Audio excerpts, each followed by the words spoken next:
হুম। আমার যতটুকু সফলতা সব তোমাদের জন্য, যতটুকু দিয়েছ বা দিচ্ছ বা পরবর্তীতে দিবে, আমি তাতেই ধন্য। আজকের বিষয় পাঠ 3, ধ্বনি ও বর্ণ।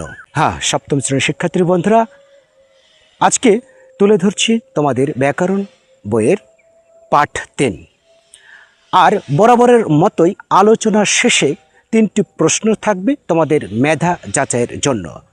3টি প্রশ্নের উত্তর যথাযথভাবে কমেন্টের মাধ্যমে জানিয়ে দিবে এবং নিজেকে কঠোর আত্মবিশ্বাসী করে গড়ে তুলবে বহু নির্বাচনের জন্য। তবে কথা নয়, লেটস গো। লক্ষ্য করছো ধ্বনি ও বর্ণ। ধ্বনি, ভাষার ক্ষুদ্রতম একক ধ্বনি। ভাষার প্রথম একটি প্রশ্ন আমরা পেয়ে গেলাম, ভাষার ক্ষুদ্রতম একক কি? ধ্বনি, শব্দ, বাক্য বা গর্ত, এরকম করে আসতে পারে, তাই না? ধ্বনি, শব্দ, বাক্য নাকি সন্ধি, আসতেই পারে অপশন। তাহলে ভাষার ক্ষুদ্রতম একক ধ্বনি। কোনো ভাষার উচ্চারিত শব্দকে সূক্ষ্মভাবে বিশ্লেষণ করলে তার যে অবিভাজ্য ক্ষুদ্রতম অংশ পাওয়া যায় তাই ধ্বনি। অবিভাজ্য, অবিভাজ্য কথাটার অর্থ হলো যাকে আর ভাগ করে বলা যাবে না।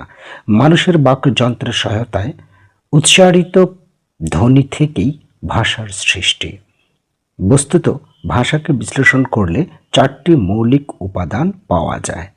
ভাষাকে বিশ্লেষণ করলে কয়টি মৌলিক উপাদান পাওয়া যায়? 4টি মৌলিক উপাদান পাওয়া যায়। আমাদের দ্বিতীয় একটি প্রশ্ন, তাই না? তাহলে দ্বিতীয় প্রশ্নটা কি হলো? 4টি মৌলিক উপাদান পাওয়া যাচ্ছে। এই উপাদানগুলো হলো ধ্বনি, শব্দ, বাক্য ও অর্থ। 4টা কি কি? ধ্বনি, শব্দ, বাক্য ও অর্থ। তা আরও একটি উপাদান, আরও একটি প্রশ্ন হয়ে গেল যে ভাষার উপাদান কয়টি? 4টি। কি কি? ধ্বনি, শব্দ, বাক্য ও অর্থ। আসতে পারে এটা তোমাদের বহু নির্বাচনের যে কাঠামোবদ্ধ প্রশ্ন আসে, অপশন থাকে 3টা, যে কোনো 2টা হবে অথবা 3টাই হতে পারে এরকম। মানুষ তার মনের ভাব প্রকাশ করার জন্য কথা বলে। মানুষের কথা হলো অর্থযুক্ত কিছু ধ্বনি। ব্যাকরণ শাস্ত্রে মানুষের কণ্ঠনিঃসৃত শব্দ বা আওয়াজকে ধ্বনি বলা হয়। বস্তুত অর্থবোধক ধ্বনির সময় মানুষের বিভিন্ন ভাষার বাগধ্বনি। ধ্বনি ভাষার মূল ভিত্তি। ভাষার মূল ভিত্তি কোনটা? ধ্বনি। ভাষার মূল ভিত্তি হচ্ছে ধ্বনি। ধ্বনি নির্গত হয় মুখ দিয়ে। ধ্বনি উৎপাদনে মুখ ও নাসিক্য, কণ্ঠ প্রভৃতি বাক প্রত্যঙ্গ ব্যবহৃত হলে ধ্বনি উৎপাদনের মূল উৎস হল ফুসফুস।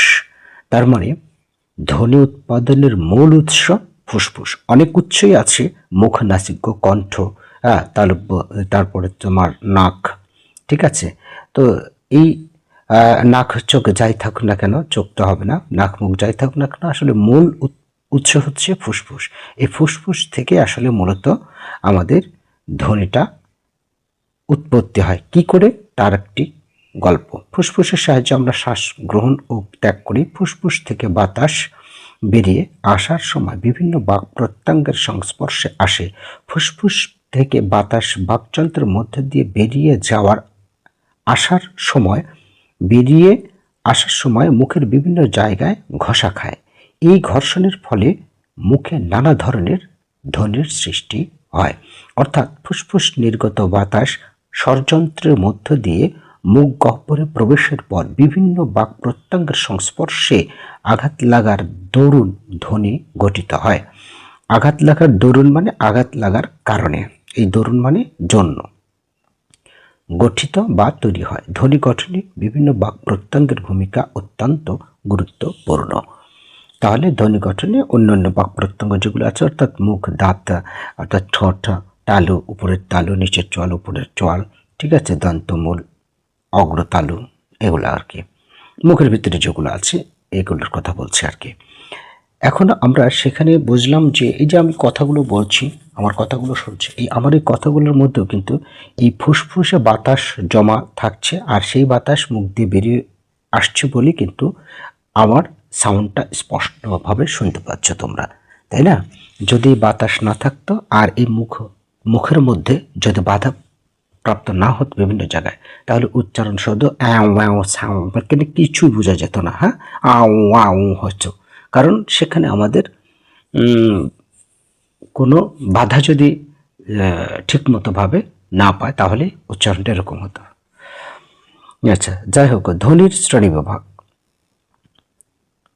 ধ্বনির সাধারণ অর্থ যে কোনো ধরনের আওয়াজ, কিন্তু ব্যাকরণে মানুষের বাকযন্ত্রের সাহায্যে তৈরি আওয়াজকে ধ্বনি বলে। তাহলে বাকযন্ত্রের সাহায্যে তৈরি আওয়াজকে ধ্বনি বলে। ধ্বনি দুই প্রকার, একটা স্বরধ্বনি আর একটা ব্যঞ্জন ধ্বনি। চলো এবার বর্ণ শিখি। কোনো ভাষার ধ্বনিগুলোকে লিখে প্রকাশ করার জন্য যে প্রতীক চিহ্ন ব্যবহার করা হয় তা বর্ণ বলে। বাহ! অর্থাৎ আমরা যে ধ্বনি আবার ব্যবহার করছি, উচ্চারণ করছি, সেটা আবার লিখে প্রকাশ করতে হবে। তো সে লিখে প্রকাশ করার জন্য যে প্রতীক বা চিহ্ন ব্যবহার করা হয় সেগুলি হচ্ছে বর্ণ। স্বরেও সরেয়া কখ। বাংলা ভাষার এক একটি ধ্বনি প্রতীক বা বর্ণ, অর্থাৎ এগুলো সরেয়া কখ। এগুলা বর্ণমালা। কোনো ভাষার বর্ণ সমষ্টির সুনির্দিষ্ট সাজানো ক্রমকে বর্ণমালা অর্থাৎ সাজিয়ে বলা। এই ধ্বনি যেমন দুই প্রকার, স্বরধ্বনি ও ব্যঞ্জন ধ্বনি, তেমনি এদের লিখিত প্রতীকও দুই প্রকার, স্বরবর্ণ ও ব্যঞ্জন বর্ণ। মানে এই বর্ণ দুই ধরনের আছে, স্বরবর্ণ আর ব্যঞ্জন বর্ণ। স্বরবর্ণ সম্পর্কে আমরা, স্বরবর্ণ ও স্বরধ্বনি কি, এই বিষয়ে আমরা একটু আগে থেকেই জানি, হয়তো 6 মনে আছে তোমাদের কিছু। যেসব ধ্বনি অন্য ধ্বনির সাহায্য ছাড়া নিজে নিজে পূর্ণ ও স্পষ্ট রূপে উচ্চারিত হয় তাকে স্বরধ্বনি বলে। কত প্রশ্ন পাচ্ছি দেখছো। স্বরধ্বনি কাকে বলে? আসলে নিজে নিজেই উচ্চারিত হতে পারে, নিজে নিজে উচ্চারিত হতে পারে স্বরধ্বনি। আর স্বরধ্বনিগুলোই স্বরবর্ণ। এই স্বরধ্বনির প্রতীক রূপই হচ্ছে স্বরবর্ণ। অর্থাৎ স্বরেও সরেয়া, রস্বই দীর্ঘই, রস্ব দীর্ঘ, রি, এ ওই, ও। এই 11টি স্বরবর্ণের সংখ্যা মোট 11টি। এগুলো হচ্ছে স্বরধ্বনি আর স্বরবর্ণ একই জিনিস। স্বরধ্বনিগুলোই প্রতীক চিহ্ন ব্যবহার করলে সেটাই স্বরবর্ণ। আর ব্যঞ্জন ধ্বনি আর ব্যঞ্জন বর্ণ একই, সেটা হচ্ছে নিজে নিজে পূর্ণভাবে স্পষ্টরূপে উচ্চারিত হতে পারে না। কেন পারে না আমি একটু বলে দিই। যেমন ক, এই ক উচ্চারণ করতে গিয়ে দেখো অ আসতেছে, তার মানে এই ক উচ্চারণ করার জন্য ক আসছে। এই জন্য এরা অন্যের সাহায্য নিতে হয়। কার সাহায্য নিতে হয় বোঝো? যদি বলি কার সাহায্য নিতে হয়, স্বরবর্ণের সাহায্য নিতে হয়, অর্থাৎ স্বরধ্বনির সাহায্য নিতে হয়। ঠিক আছে। আর এই ব্যঞ্জন ধ্বনির লিখিত রূপই হচ্ছে ব্যঞ্জন বর্ণ। ব্যঞ্জন বর্ণের সংখ্যা মোট 39টি, অর্থাৎ ক খ গ ঘ ঙ চ ছ বর্গীয় জ ঝ ঞ ট ঠ ড ঢ মূর্ধন্য ত থ দ ধ দূর্ধন্য প ফ ব ভ ম অন্তস্থ জ র ল তালিবস্য মূর্ধন্য স দন্তস্য হ ডয়বিন্দুর ঢয়বিন্দুর অন্তস্থ খণ্ডত্ব অনুস্বর বিসর্গর চন্দ্রবিন্দু। এটাকে আবার পড়ে নিলাম, তোমরাও সাথে সাথে পড়ে নেবে। দেখো, যতই বড় হোক না কেন, এই সরিয়া স্বরবর্ণ আর ব্যঞ্জন বর্ণ এগুলো কিন্তু বেশি বড় হলেও তাড়াতাড়ি ভুলে যাওয়ার সম্ভাবনা থাকে। অনেকেই কিন্তু পারে না। নিজে নিজে একবার প্র্যাকটিস করে দেখো, তোমাদের মধ্যে কয়জনই বা পারে। ঠিক আছে না? না দেখে বলতে। এখন দেখো, উচ্চারণের স্থান অনুসারে এইগুলোই হচ্ছে আমাদের শিখতে হবে। আর এগুলো শেখারও কিছু কৌশল আছে, যে কৌশলগুলো আমি বলবো অবশ্যই। তো এখানে স্বরেও সরেয়া, এটা হচ্ছে কণ্ঠ। উচ্চারণের স্থান কোথায়? কণ্ঠ থেকে ধারাবাহিকভাবে পড়ে যাচ্ছে। দেখো, কণ্ঠ, তালু, ঠোঁট। ঠোঁট মানে ওষ্ঠ, ওষ্ঠ মানেই ঠোঁট। স্বরে সারা, রস্বই দীর্ঘই, এটা হচ্ছে তালু। উ, দীর্ঘ উ। দেখো উ উচ্চারণ করে দেখো, তোমার ঠোঁটটা কি সুন্দরভাবে গোল হয়ে যাবে, এই জন্য এটা ওষ্ঠধ্বনি। কণ্ঠধ্বনি, তালব্যধ্বনি, ওষ্ঠধ্বনি। তারপর মূর্ধন্য ধ্বনি আছে রি, অর্থাৎ মূর্ধা। এ ওই, এটা হচ্ছে কণ্ঠ তাল দুটো মিলে, কণ্ঠ তালব্য দুটো মিলে, এই যে কণ্ঠ তালব্য দুটো মিলে হচ্ছে এ ওই। আর ও হচ্ছে কণ্ঠস্থ, মানে কণ্ঠ আর ওষ্ঠ মিলে কণ্ঠস্থ। ও দেখো, ও এবং ও উচ্চারণ করো। দেখো, তোমার ওই কণ্ঠ প্রয়োজন হচ্ছে এবং ঠোঁটেরও আকৃতি চেঞ্জ হয়ে যাচ্ছে, এই জন্য এটা হচ্ছে কণ্ঠস্থ ও ও। আরেকবার আমরা যদি দেখে আসি আমার মনে হয় ভালো হয়, খারাপ হবে না। আমি আরেকবার বলে দিচ্ছি, ধারাবাহিকভাবে পড়বে। স্বরেও স্বরেয়া কণ্ঠ, রস্বই দীর্ঘই কণ্ঠ তালব্য তালু, তারপর রস্ব দীর্ঘ ওষ্ঠ রি মূর্ধন্য মূর্ধা অর্থাৎ এ ওই অর্থাৎ কণ্ঠ তালব্য মিলে, আর ও ও কণ্ঠস্থ, কণ্ঠস্থ মানে কণ্ঠ আর ওষ্ঠ মিলে কণ্ঠস্থ। ঠিক আছে, এখান থেকে যতগুলো আছে সবগুলো এক একটা কিন্তু প্রশ্ন, কোনগুলো কণ্ঠধ্বনি, কোনগুলো তালব্য ধ্বনি, কোনগুলো ওষ্ঠধ্বনি, কোনগুলো মূর্ধন্য ধ্বনি, কোনটি কণ্ঠস্থ ধ্বনি, বিভিন্ন রকমভাবে প্রশ্ন হতে পারে এখান থেকে।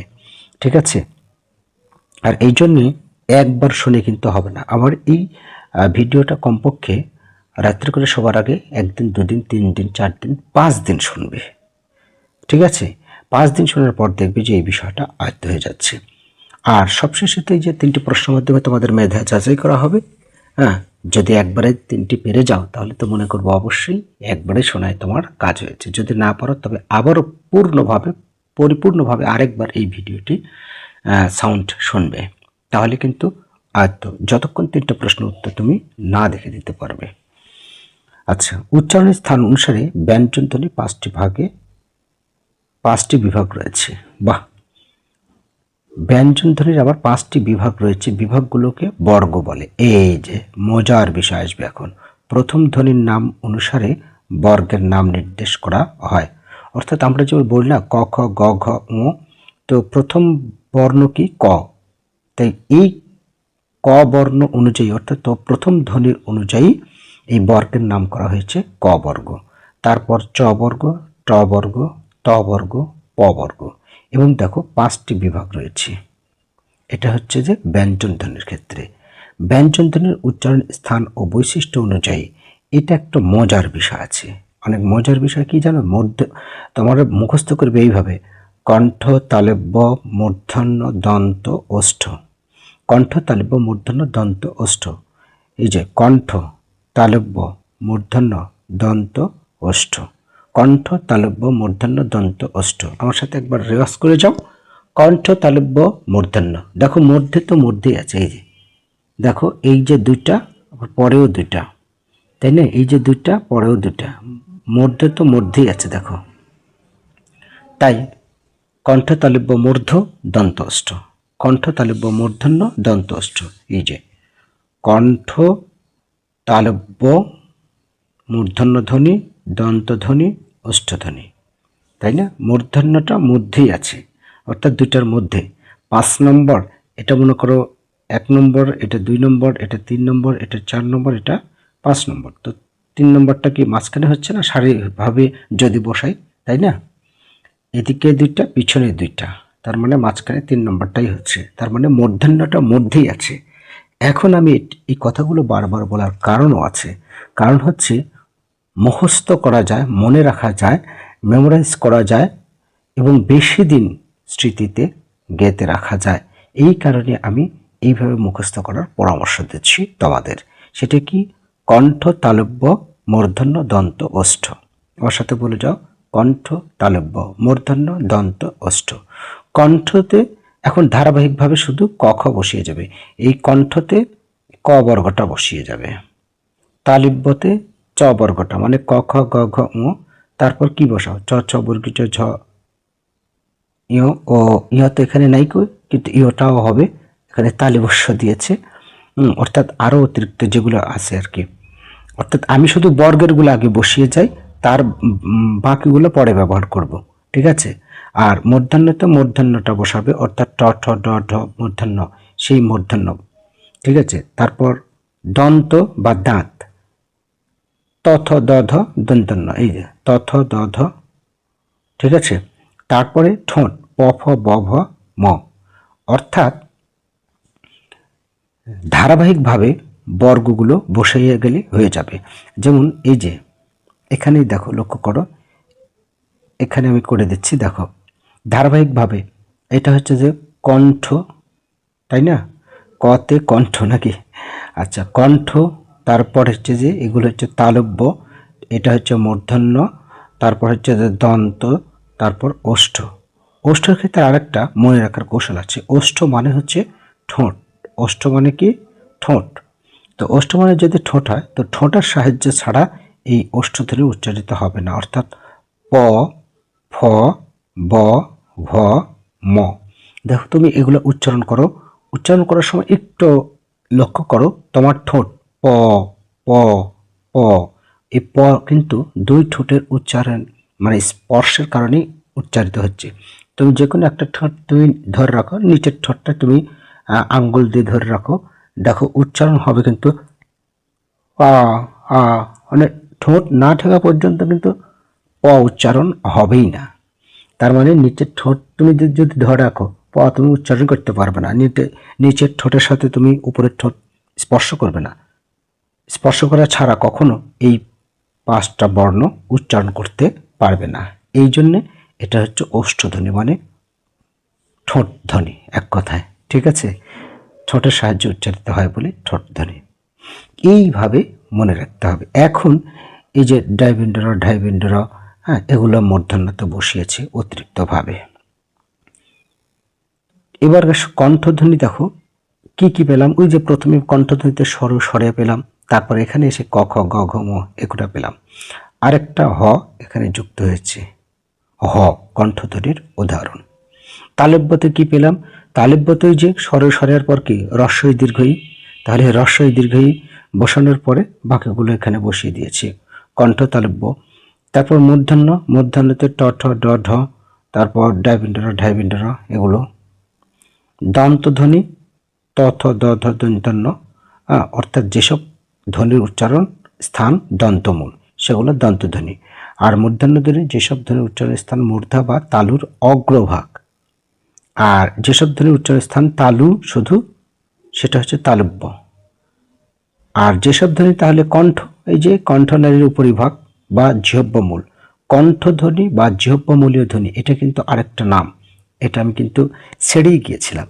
কণ্ঠধ্বনির আরেকটি নামই হচ্ছে কিন্তু জিহ্বমূলীয় ধ্বনি।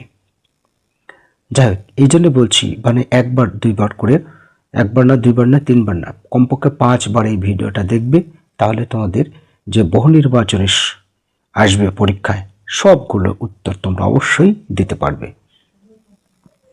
এখানে লক্ষ্য করো ওষ্ঠধ্বনি, মানে ওষ্ঠ মানে কি? ঠোঁট। ঠোঁটের সাহায্যে যেগুলো উচ্চারিত হয় সেগুলো হচ্ছে উ, তাই না? এই যে দীর্ঘ উ আর হ্রস্ব উ, তারপর প ফ ব ভ ম। নাসিক্য মানে কি? তুমি কি জানো নাসিক্য? নাক, নাকের কথা কি মনে আছে? তো নাকের সাহায্য ছাড়া এই নাসিক্য ধ্বনি উচ্চারিত হয় না। এই জন্য বলেছে মুখ বিপরীত বাতাস নাক দিয়ে বের হয় বলে এগুলোকে নাসিক্য বা অনুনাসিক ধ্বনি বলে। নাসিক্য বা অনুনাসিক ধ্বনি বলে। তো নাসিক্য বা অনুনাসিক ধ্বনি কি বুঝতে পেরেছ? এই যে যতগুলো থাকে ও, ইয়, মূর্ধন্য, দন্তন্য, ম, ও, ইয়। দেখো ও, ইয়, তুমি নাকটা ধরে রাখো, দেখো ও আর উচ্চারণ করতে পারবে না। অ, অধ্যন্ন, উচ্চারণটাকে কেমন একটা ব্যাককলের মতো লাগছে না? আর উচ্চারণটা কিন্তু ব্যাঘাত ঘটছে, সঠিক স্পষ্ট উচ্চারণে ব্যাঘাত ঘটছে। তুমি যদি নাক চেপে এই 5টি ধ্বনি উচ্চারণ করতে চাও, উচ্চারণটা ভালো হবে না। এবার আসো অঘোষ ধ্বনি আর ঘোষ ধ্বনি। এগুলো মনে রাখার একটি কৌশল আছে, সেই কৌশলটা অবশ্যই একটু লক্ষ্য করো। আমি বলে দিচ্ছি কৌশলটা কি। এখানে যদিও বলেছে যে বর্গের দুটি ধ্বনি, প্রথম দুটি ধ্বনি হচ্ছে অঘোষ, তো বলেই তো দিয়েছে কৌশলটা। অর্থাৎ বিষয়টা কি আমি বলি, এই যে ক, খ, গ, ঘ এভাবে লিখি না আমরা, তারপর কি লিখি চ, তারপর কি ছ, বর্গীয় জ, ঝ, ইয় লিখি না, তারপর হচ্ছে যে ট, ঠ, ড, ঢ এভাবে লিখি না। তো বর্গের প্রথম দুটো ধ্বনি মানে প্রত্যেকটা বর্গের, চ বর্গের প্রথম দুটো, ট বর্গের প্রথম দুটা, এগুলো হচ্ছে অঘোষ ধ্বনি। আর বাকি তিনটা যে থাকবে গ, ঘ, ম, সেটা হচ্ছে ঘোষ ধ্বনি। এটাই বোঝাচ্ছে তৃতীয়, চতুর্থ, পঞ্চম ধ্বনি এই অঘোষ ধ্বনি। আর প্রথম দুটো হচ্ছে বর্গের, আমরা যে 5টি বর্গ বিভক্ত করলাম তার মধ্যে বুঝতে পেরেছ, 5টি বর্গে এইমাত্র ভাগ করে আসলাম। ক হচ্ছে ক বর্গের ক, খ, গ, ঘ, ঙ, চ বর্গের ট বর্গ, ত বর্গ, তারপর হচ্ছে শেষে হচ্ছে প বর্গ আছে, তাই না? আচ্ছা, এবার অল্প প্রাণ ধ্বনি আর মহাপ্রাণ ধ্বনি কি, এটাও একটু ভাবতে হবে। অল্প প্রাণ প্রথম, তৃতীয় ও পঞ্চম, এটা হচ্ছে অল্প প্রাণ। তাহলে আর মহাপ্রাণ, মহাপ্রাণ মানে দ্বিতীয় আর চতুর্থ ধ্বনির উচ্চারণকালে বাতাসের চাপের আধিক্য থাকে বলে এদের মহাপ্রাণ ধ্বনি বলে। তো আমি সহজ করে যদি বুঝিয়ে দিই, আমি আবারও লিখতে হবে, তাহলে সেটা কি, সেটা হচ্ছে যে ক, খ, গ, ঘ, ঙ, চ, ছ, বর্গীয় জ, ঝ, এই দুই লাইনই লিখি, এরকমভাবে বরাবর লিখে যাবে। তো এইভাবে ভাগ করলে, আমি এরকম করে ভাগ করলাম। তো অল্প প্রাণ মানে অল্প, অল্প, অল্প। তো এই বিষয় না, মহাপ্রাণ, মহাপ্রাণ কোথায় বলো না, জোর যার মূল্যক তার, জোর যে সে মহাপ্রাণী, তাই না? আর প্রাণটা বড় বলে তার জোর বেশি, এই জন্যে জোর যার মূল্যক তার, এই কথাটা এইভাবে যদি মনে রাখো যে জোরগুলোই হচ্ছে মহাপ্রাণ। জোরগুলো মহাপ্রাণ বলতে এটা বর্গের 1 নম্বর অক্ষর, আর এটা কি 2 নম্বর অক্ষর, এটা 3 নম্বর অক্ষর, এটা হচ্ছে 4 নম্বর অক্ষর, আর এটা হচ্ছে 5 নম্বর অক্ষর। তো এর মধ্যে জোর কোনটা, এই যে 2 আর 4 হচ্ছে জোর, 2 আর 4টা হচ্ছে জোর, 2 আর 4 জোর। তার মানে প্রতিটা বর্গের দ্বিতীয় আর চতুর্থটাই হচ্ছে মহাপ্রাণ, দ্বিতীয় এবং চতুর্থটাই হচ্ছে মহাপ্রাণ। যদি আরও এখানে থাকে তবুও মনে রাখবে, এই যে তথ, দ, ধ, দন্তান্ন, এই যে দ্বিতীয় এবং চতুর্থ, দ্বিতীয়, চতুর্থ, দ্বিতীয়, চতুর্থ, এগুলো হচ্ছে মহাপ্রাণ, এটা হচ্ছে মহাপ্রাণ। আর বাকিগুলো অল্প প্রাণ, বাস মনে রাখার সহজ কৌশল, বাকিগুলো অল্প প্রাণ। এই যে এখানে অঘোষ, এইভাবে যদি তুমি বর্ণ ক, চ, ট, ত, প এইভাবে যদি মনে রাখতে চাও, কখনো মনে থাকবে না, বরং আমার ওই যে নিয়মটা শিখিয়ে দিলাম, আগে বর্গগুলো ভালোভাবে এই জন্য মনে রাখতে হবে। আর ক, খ, গ, ঘ এগুলো জানতে হবে, মুখস্থ করতে হবে, অন্ততপক্ষে 25টি মুখস্থ করতে হবে। ক, খ, গ, ঘ, ঙ, চ, ছ, জ, ঝ, ঞ, ট, ঠ, ড, ঢ, মূর্ধন্য, ত, থ, দ, দন্তান্ন, প, ফ, ব, ভ, ম, এইভাবে 5টা লিখলে এবং ধারাবাহিকভাবে লিখতে হবে। লেখার পরে যখনই তুমি এরকমভাবে ভাগ করবে, তো এটাতে 1 নম্বর, এটা 2 নম্বর ধ্বনি, এটা 3 নম্বর বর্ণ, এটা 4 নম্বর বর্ণ, আর এটা হচ্ছে 5 নম্বর বর্ণ, তাই না? তাহলে এই যে 2 নম্বরের গুলো সব মহাপ্রাণ হবে। আবার যদি আমি ঘোষ অঘোষে যাই, প্রথম দুটো অঘোষ হবে, প্রথম দুটো অঘোষ হবে, অর্থাৎ এই যে এই প্রথম দুটো অঘোষ হবে আর বাকি 3টা ঘোষ হবে। কত সহজ হিসাব। আবার নাসিক্য ধ্বনি মনে রাখারও কৌশল আছে, সেটা হচ্ছে 5 নম্বরটা নাসিক্য ধ্বনি হয়, ঠিক আছে? এই 5 নম্বরে যেটা আছে সেটাই নাসিক্য ধ্বনি। তো 4টা কি দেওয়া আছে এখানে? 4 না দেওয়া থাকলেও এই যে লেখা আছে, যে ধারাবাহিকভাবে দেখো লেখা আছে এখানে, দেখো এই যে নাসিক্য ধ্বনি 5 নম্বরটা, তা বুঝিয়ে দিই। এই যে এই ঙ 5 নম্বর, ইও 5 নম্বর, এটা 5 নম্বর, এটা 5 নম্বর, এটাও 5 নম্বর। তাহলে এই 5 নম্বরগুলো হচ্ছে তোমার নাসিক্য ধ্বনি, দেখছো? এই জন্যে 25টা মানে অন্তত তোমার ব্যঞ্জন ধ্বনি মুখস্থ থাকতে হবে এবং ধারাবাহিকভাবে মুখস্থ থাকতে হবে। উল্টাপাল্টা করে বললে হবে না, একেবারে ধারাবাহিকভাবেই থাকতে হবে। এবার আসো পরাশ্রয় ধ্বনি, মানে পরের আশ্রয় না, পরাশ্রয়ী। অনুস্বর, বিসর্গর, চন্দ্রবিন্দু, এই ধ্বনি তিনটি স্বতন্ত্রভাবে উচ্চারিত হতে পারে না, মানে কারোর আর কারোর সাথে আসে, তাই না? এটা তো আমরাও জানি। বিসর্গ, চন্দ্রবিন্দু, যেমন বাঁশ বানান করতে লাগলে চন্দ্রবিন্দু আসে না, এই জন্যে এগুলা মানে পরের উপর আশ্রয় করে বাঁচে, তো এই জন্য এদেরকে পরাশ্রয় বর্ণ বলে। আরেকটা আছে অযোগ, কি লেখা আছে, অযোগ বহ ধ্বনি। বাহ, ভালো একটা নাম। মানে এই পরাশ্রয়ী ধ্বনিকে আরেকটি এই নামে ডাকে, অযোগ বহ ধ্বনি। পরাশ্রয়ী ধ্বনির আরেক নাম অযোগ বহ ধ্বনি। এ ধ্বনির উচ্চারণ, বাবা এ ধ্বনির উচ্চারণ আবার কি? উচ্চারণ একটি বাচনিক প্রক্রিয়া। হ্যাঁ, বচনিত। ভাষায় উচ্চারণের শুদ্ধতা রক্ষিত না হলে মূল উদ্দেশ্য ব্যাহত হয়। মনের ভাব প্রকাশের উদ্দেশ্যে উচ্চারিত অর্থবোধক ধ্বনি সমষ্টি ভাষা। দুভাবে ধ্বনি বা ভাষাকে প্রকাশ করা যায়, এক মুখ দিয়ে উচ্চারণ করে, দুই লিখে। মনের ভাব লিখে কিংবা উচ্চারণ করে যেভাবে প্রকাশ করা হোক না কেন, সংশ্লিষ্ট ক্ষেত্রে যথাযথ বানান ও বিশুদ্ধ উচ্চারণে অপরিহার্য। শুদ্ধ উচ্চারণ সঠিকভাবে মনোভাব প্রকাশের সহায়ক।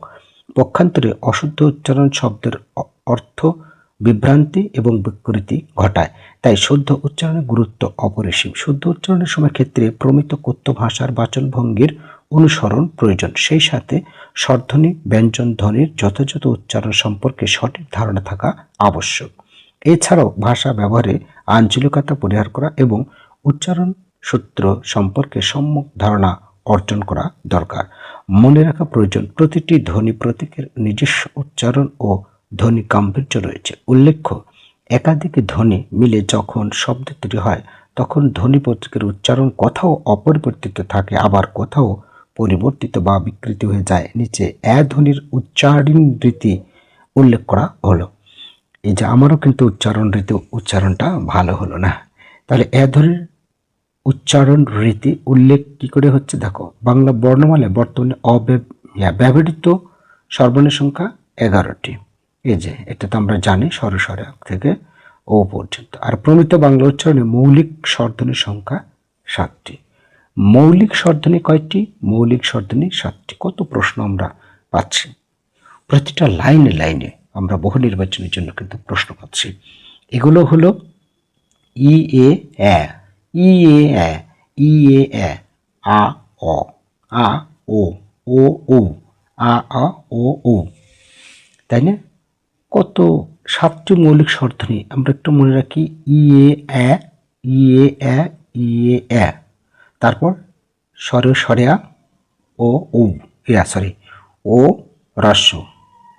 তাহলে আমাদের মুখস্থ হয়ে গেল প্রায়। প্রথমে আমরা এই 3টে মুখস্থ করব। ই এ এ, প্রথমে কয়টা? 3টে মুখস্থ করব, তাহলে পরের 4টে মুখস্থ হয়ে যাবে। ই এ এ, ই এ এ, ই এ এ হয়ে গেল। তারপর স্বরেও স্বরেয়া, তারপর ও হ্রস্ব। ওকে, আমি কিন্তু না দেখি বলেছি। তারপরে মুখের ভাষায় স্বরধ্বনি এ ব্যাপকভাবে ব্যবহৃত হলেও এই ধ্বনির জন্য পৃথক কোনো বর্ণ বা বাংলা বর্ণমালা নেই। ইয়েস, এটা বর্ণমালা নেই, কিন্তু আমরা কিন্তু এ উচ্চারণ করি। এক উচ্চারণ করতে গিয়ে এই যে এটা কি নাম বলো তো? এটা কত লিখলাম? 2 না 3? কত লিখলাম? 1। তো এক উচ্চারণ কেউ কি বলে এক, এক দু, এটা বলে না, এক। তো এই যে এ চলে আসলো, কিন্তু এর কোনো লিখিত রূপ নেই। আছে কি? নেই। এর কোনো যেহেতু লিখিত রূপ নেই, এ ধ্বনির উচ্চারণ পূর্বে উল্লেখ করা হয়েছে যে এ ধ্বনির কোনো স্বতন্ত্র বর্ণ নেই। কয়েকটি ক্ষেত্রে আ ধ্বনির উচ্চারণ এ হয়। শব্দের শুরুতে যুক্ত ব্যঞ্জন এর এই যে বর্গীয় জ যোগ ইয়, তাই না? এই যে আকার থাকলে জ্ঞাত, এই যে জ্ঞাত, ও আকার থাকলে উচ্চারণটা দেখো জ্ঞাত, জ্ঞান না জ্ঞান, জ্ঞাপন। জফলাযুক্ত ব্যঞ্জনের সাথে আকার বা আকার আধুনিক উচ্চারণ প্রায় এক ক্ষেত্রেই এ হয়। যেমন খ্যাতি, এই যে খ্যাতি, এ। ব্যাপার, ব্যাকরণ, ত্যাগ, হচ্ছে উচ্চারণ। এগুলো তো ত্যাগ, ত্যাগ, আসছে, তাই না? এই আর কি। লক্ষণীয় শব্দের মধ্যে এটা থাকলে স্বরেয় ধ্বনির স্বরেয়া ধ্বনি কখনো কখনো উচ্চারিত হয়, যেমন বিজ্ঞান। তো দেখো এটা আবার বিজ্ঞান হয়, গান হচ্ছে কখনো হয়, যেমন জ্ঞান দিলে শুধু বিজ্ঞান দিলে হয়। বাহ, কত চমৎকার একটা মানে ভাষা বিজ্ঞানের এটা, এই জন্যে এটাকে বলে ভাষা বিজ্ঞান। ব্যাকরণ কিন্তু একটা ভাষা বিজ্ঞান, হ্যাঁ, এটাও বিজ্ঞানের অংশ। তো ব্যঞ্জন বর্ণের সংখ্যা কয়টি? ব্যঞ্জন বর্ণের সংখ্যা 39টি। নিচের কোন বর্ণগুলো কণ্ঠধ্বনির উদাহরণ? কণ্ঠ মানে কি? ক, খ, গ, ঘ, আর এদিকে প্রথমটা স্বরে স্বরে আ, এই যে প্রথমটাই, তার মানে প্রথমটাই। কর্ম অনুশীলন আর প্রয়োজন নেই। আর যতগুলো আছে সব এখান থেকে যে প্রশ্নগুলো হতে পারে বহু নির্বাচনী, সেগুলো অবশ্যই আমি যা পড়েছি এর বাইরে কোনো কিছুই আসবে না। এবারে তোমাদের পালা যাচাই করার জন্য 3টি প্রশ্ন। ওকে শিক্ষার্থী বন্ধুরা, তাহলে আশা করছি এতক্ষণ তোমরা গভীর মনোযোগ সহকারে আজকের আলোচনাটি শুনেছ। এ পর্যায়ে তোমাদের জন্য 3টি প্রশ্ন। প্রথম প্রশ্ন, মৌলিক স্বরধ্বনি কয়টি? দ্বিতীয় প্রশ্ন, কোন ধ্বনি অন্য ধ্বনির সাহায্য ছাড়া নিজে নিজে উচ্চারিত হতে পারে না? আজকের ক্লাসের লাস্ট প্রশ্ন অর্থাৎ শেষ প্রশ্ন থাকছে, কোনটি মহাপ্রাণ ধ্বনি? ক, খ, গ। আশা করছি 3টি প্রশ্নের উত্তর যথাযথভাবে দেওয়ার চেষ্টা করবে। যদি না পারো তবে ভিডিওটা আরও একবার দেখবে, কেননা শুনে শুনে আয়ত্ত করাই সবচাইতে বেস্ট পন্থা। ভালো থাকো সবসময়, এই কামনায়। আল্লাহ হাফেজ।